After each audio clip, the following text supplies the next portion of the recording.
Why don't we get started with that breaking news, ladies and gentlemen? Tulsi Gabbard and RFK Jr. have been confirmed by the Senate. So it is official. They are going to assume these roles that Trump has assigned to them. What did the Democratic Party do wrong here? We're going to get into that. First and foremost, this was that confirmation for Tulsi Gabbard. All right, we have breaking news now. We have been watching, monitoring while that hearing was going on Doge. We will get right back to it.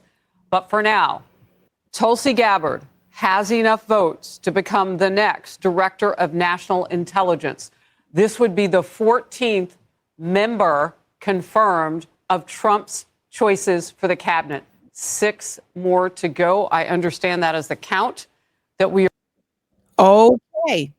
So Tulsi Gabbard has been confirmed, ladies and gentlemen, as the Director of National Intelligence. Now, don't get it twisted. Everyone did not vote for Tulsi Gabbard, I'm sure, as you can imagine, but she did receive that majority vote. I do want to show you her taking her oath. So I want to go ahead and bring up that image here. Let's get into that. Here we go. I would say Pam was right up there with her, Pam Bondi. She had a lot. I didn't need, I know her a little bit better, and you're doing a fantastic job after about 3 or 4 days, right? You've had a lot of experience, but you've never seen anything like this, Pam, but you're going to do fantastic as the Attorney General, fantastic. So thank you and congratulations. We did this with Pam a few days ago, and this is again my honor. So congratulations to Tulsi, and I think Pam is going to administer the oath, and when she does that, I'll sign your new certificate. Good, thank you. Thank you very much, everybody.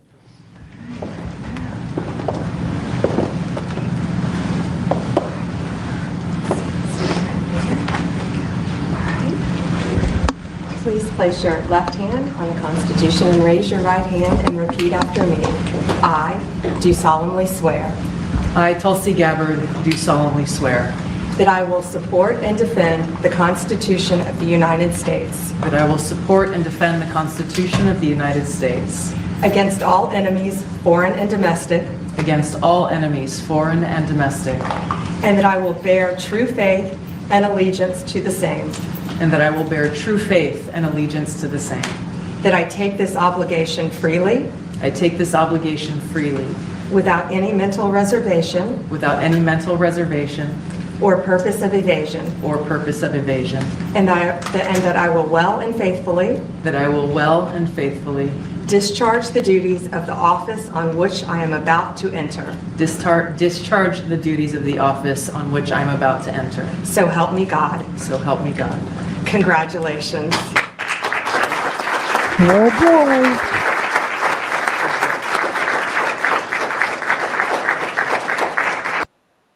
Now, how did we get here, ladies and gentlemen? How did we get here? And I want you to think about who gets the last laugh with this particular story.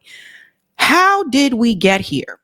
You know, I think a lot of us remember that Tulsi Gabbard was a part of the Democratic Party, and her career in the Democratic Party was stopped abruptly when Tulsi Gabbard decided to do something that, of course, the donor class did not want her to do.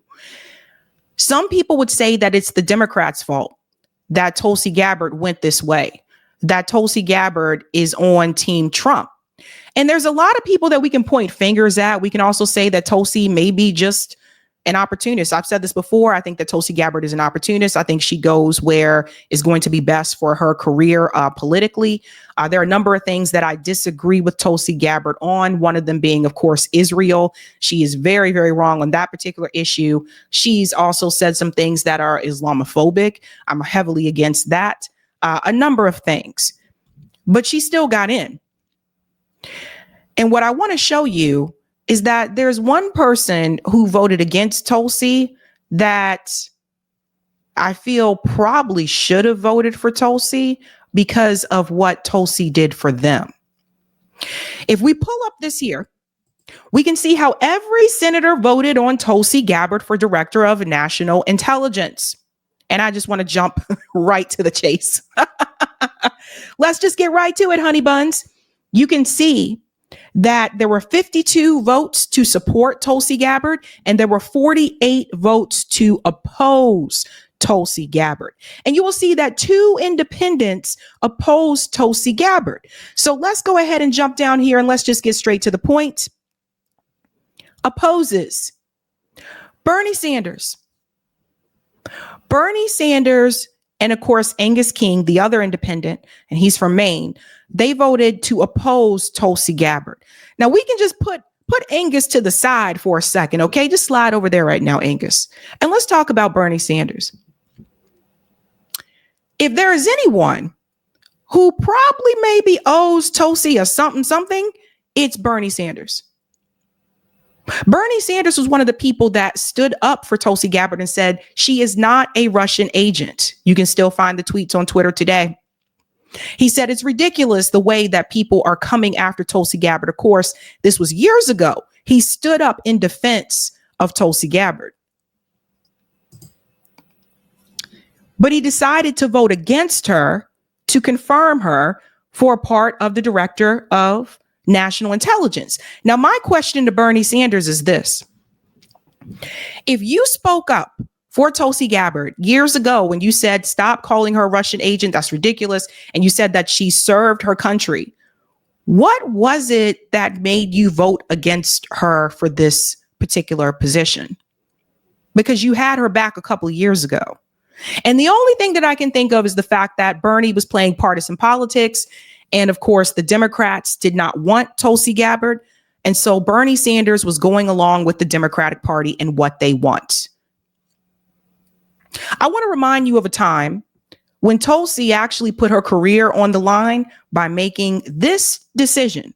Let's go all the way back to the 2016 election. Listen to this.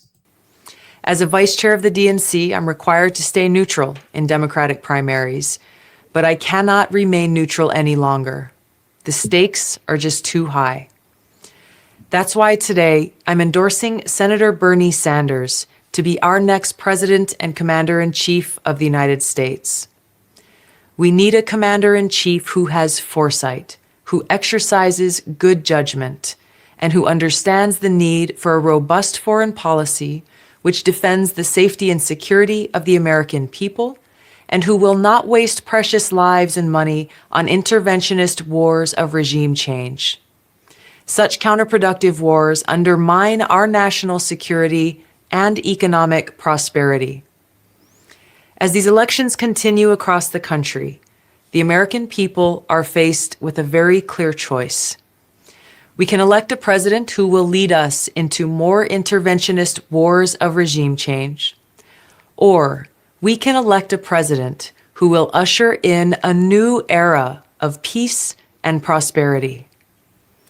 It's with this clear choice in mind that I'm resigning as vice chair of the DNC so that I can strongly support Bernie Sanders as the Democratic nominee for president of the United States.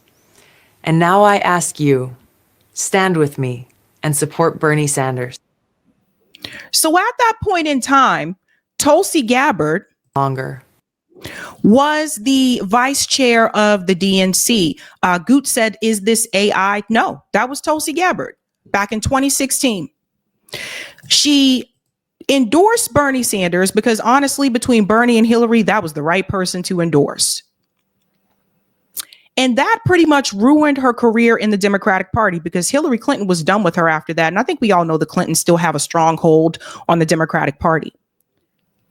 When she made that pivot and she turned on Hillary Clinton, the Clintons made sure, we're going to make sure that this woman's career will never expand in the Democratic Party. And that's exactly what they did. But I would say that Tulsi did the right thing at that time. Now, fast forward to 2020 and Tulsi Gabbard decides to run for president through the Democratic Party. She goes to the debates and she pretty much ends Kamala Harris's chances on the debate stage by telling the truth about Kamala Harris's record, which a lot of people didn't know at that point in time. And then later on, she suspends her campaign because she does not meet the requirements to continue on as a candidate. But I would also say they increased the requirements. Then she goes on to endorse Joe Biden. And I believe this was Tulsi Gabbard's last, I guess, hoorah, or her last struggle here to try to make some type of inroad in the Democratic Party. That decision to endorse Joe Biden instead of Bernie Sanders. This time she says, you know what? I'm not going to do the Bernie thing again this time because that's not worked out well for me. So maybe I'm just going to go ahead and go along with the status quo and endorse Joe Biden. That's the thing about Tulsi Gabbard. She flip-flops when it comes to the issues. She's already flip-flopped on her decision about being against surveilling Americans. She already flipped on that in order to continue, I guess, with this potential role. That being said, though, Bernie Sanders, of all people, Tulsi Gabbard stood by you when no one else did. She went against the establishment at that point in time when no one else was willing to do so. So Tulsi Gabbard was pretty much ostracized from the Democratic Party. She decides to leave the Democratic Party. She says she's an independent. The next thing you know, she becomes a little bit more welcomed on the Republican side of the aisle. And then she announces, you know what? I am going to join the Republican Party. So she joins the Republican Party. And the next thing you know, she's helping with the Trump campaign, et cetera. And then he nominates her for the Director of National Intelligence. Now, who gets the last laugh? Because Tulsi Gabbard, even though she was pushed out of the Democratic Party, she still finds herself in a position, different administration, but she still finds herself in a position, one that's pretty high up there. I ask you that same question about RFK Jr., who also was just confirmed by the Senate. Listen to this. We are there. RFK Jr. has been confirmed by the full Senate as the HHS secretary. We're watching on the right side of our screen, and we have moved into that position now with another cabinet member in place for President Trump. And senior correspondent on Congress, Chad Pergram, is with me now. So, Chad, it was just a couple minutes before I saw you last time. This went quickly. Yeah, and sometimes the waiting is the hardest part here on Capitol Hill, as Tom Petty might say. They sat on 50 votes for quite a while. We didn't think that there was going to be a problem confirming RFK Jr. as the Secretary of Health and Human Services, but Rick Scott, the Republican senator from Florida, he came in and voted yes, and that pushed it over the edge. And immediately after him, Peter Welch, the Democratic senator from Vermont, he came in and voted no. This is a party line vote except for one vote. Mitch McConnell, the former Republican leader from Kentucky, he voted no. He was also the only nay yesterday on the Director of National Intelligence, Tulsi Gabbard. I should note what's interesting here with McConnell is that he voted to break a filibuster on both nominees. Sometimes you have a senator say, OK, let's just get to the end of this process. I oppose the issue. I oppose the bill. I oppose the nominee, but I'm not going to hold it up. Sometimes they will try to hold it up as much as they can. Mitch McConnell did not have the votes on his side. We're waiting to see if there's a statement here from Mitch McConnell. I notice when he puts out statements in favor of the nominees that he supports, that he does so in a full-throated fashion. He says, it is my pleasure to support so-and-so. But he had some grievances with Pete Hegseth, the defense secretary. He had grievances with Tulsi Gabbard, and he has, not held back when he has indicated why he voted against them. And remember that Mitch McConnell suffered from polio as a child and has really had some reservations about this nominee because of his past statements on vaccine. Okay, let's go ahead and stop it there. So with RFK Jr.'s confirmation, Mitch McConnell voted against RFK Jr. So he went against what the Republican Party wanted. Mitch McConnell needs to retire, whatever. Anyway, RFK Jr. still got in. So you'll see that's why this vote is 51 instead of 52, because Mitch McConnell decided not to vote in favor of RFK Jr., but he still got in. Now, let's go back to what happened with RFK Jr. RFK Jr. ran as a Democrat, primarying Joe Biden at the time. and wanted to do this as a Democrat through the Democratic Party. And the Democratic Party changed the rules to make it more difficult and said, basically, if you don't have this number of delegates or whatever in certain states, your votes are not going to count, et cetera. The tricks that they do. And then there was the money. They treated him the same way they did Jill Stein, trying to throw him off the ballot constantly. So then you're constantly having to raise money just to fight in court to stay on the ballot. Ultimately, RFK Jr. was like, this is ridiculous. So he leaves the Democratic Party and says he's running as an independent. Now, that does cost a lot of money to run as an independent candidate. But the Democrats pushed him in that direction. They didn't want Joe Biden to be challenged. And so this is how they treated him and Marianne Williamson and also Dean Phillips. So he ran as an independent. Ultimately, he ended up spending a lot of money just to try to stay on the ballot. So he made an announcement. He said, we're not going to be able to continue this as an independent. I am going to stay on the ballot in the states that are not the swing states. And otherwise, I'm going to be helping Donald Trump with his presidential election. And then we know the rest of that story. Donald Trump won. Here's RFK Jr. being sworn in. I, Robert F. Kennedy Jr.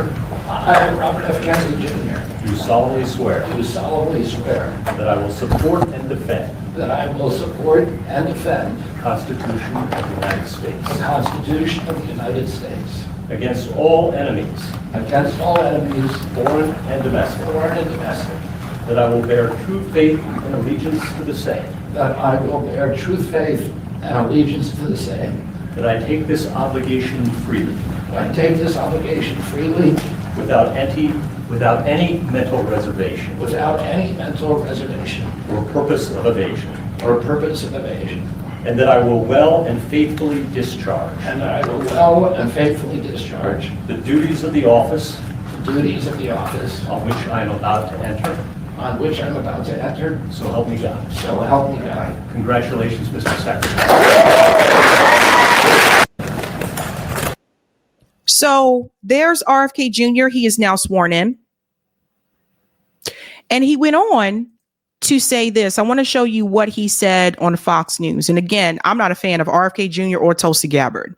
I think their opinions on Israel are incredibly problematic. But RFK Jr. is good on this particular issue. Listen to what he said here about our food. The qualifications that Senator Schumer is talking about there are the very qualifications that got us to where we are today. These are the people who got us to be the sickest country in the world. We are 4.2% of the world's population. We buy 70% of the pharmaceutical drugs on Earth.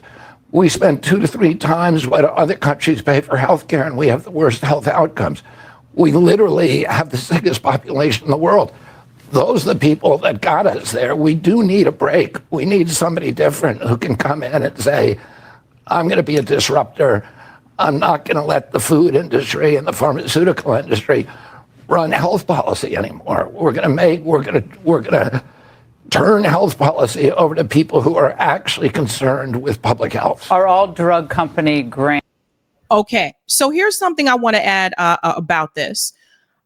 I totally agree with his statement about Big Pharma. Yes, it is a problem. But as I said before, RFK Jr. should be advocating for universal health care because obviously people do need health care. It is a necessity.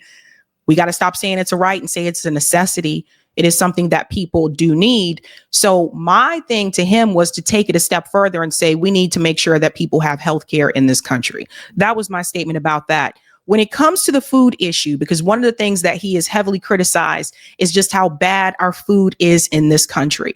And I told you guys before that if you travel to other countries, one of the things that you'll notice is that their food may taste a little bit different. They don't have all these like GMOs in their foods that we do. Oftentimes, they don't have a lot of sugar in their foods. And one of the things I will tell you is this. You guys know that I've been on a weightlifting journey, right?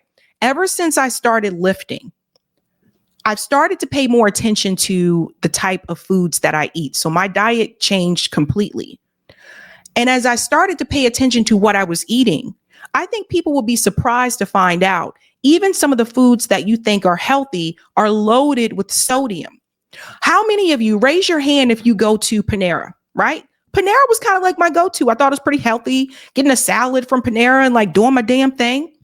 But I started to find out that if you look at the nutrition information of Panera online, you'll see that even a lot of their salads are loaded with sodium. A salad. You're better off making a salad at home. So we got to be very careful. A lot of these things that we go to these, like whether it's fast food or even if it's like a Panera, I told you guys even about Sweet Green. If you don't look at the nutrition guide, you might be very surprised to find that you think you're eating something healthy, but you're putting a lot of sodium and sugar into your body and you don't even know it. So there's that. Then there's even the food that you buy at the grocery store, which also a lot of times you think is healthy, but it's not really. So we have all these extra like chemicals and salt. A lot of salt in our food is something that people will tell you. Americans put a lot of salt and a lot of sugar in their food. And yes, that is a problem. That can raise your blood pressure, right? So that can cause all other types of issues down the road. So I agree with him with the food issue. I agree with him with the issues with Big Pharma. I think he's 100% on that. I think he should take it a step further and he should say that everybody needs to have healthcare in this country. That's where I would take it if I were RFK Jr., right? But the point that I want to make is this. How did we get here? We got here because the Democratic Party pushed these people away. If the Democratic Party, I would argue this, if the Democratic Party would have allowed a real primary against Joe Biden when there were people running against him, and they would have allowed an actual debate with RFK Jr. and Marianne Williamson and all them on the debate stage with Joe Biden, RFK Jr. probably wouldn't have gone in this direction. This was his way of slapping the Democratic Party in the face. This was his way of telling the Democratic Party, screw you for trying to take me off the ballot in different states. So with Tulsi Gabbard, similar situation. Would Tulsi have gone over to the Trump team if the Democratic Party didn't try to jump her for getting out of line and not supporting Hillary Clinton? So I say this because I see a lot of Democrats that are online and they're very upset that RFK and Tulsi Gabbard were confirmed. But you need to ask yourself how it came to that. And so after everything that the Democratic Party did to Tulsi Gabbard and to RFK Jr., I would say at the end, they got the last laugh. Tulsi and RFK got the last laugh because they said, okay, well, screw you. I'll just go over to the other side. Now, what do I think should have happened? I think people like Tulsi Gabbard, RFK, Thomas Massie, AOC, Ilhan Omar, Rashida Tlaib, Ayanna Pressley, I think all of those people should be in a separate party. I don't think they should be a part of the Democratic Party. I don't think they should be a part of the Republican Party. But they decided to go through the two-party system, and here we are. Either way, it looks like they're moving on in those positions.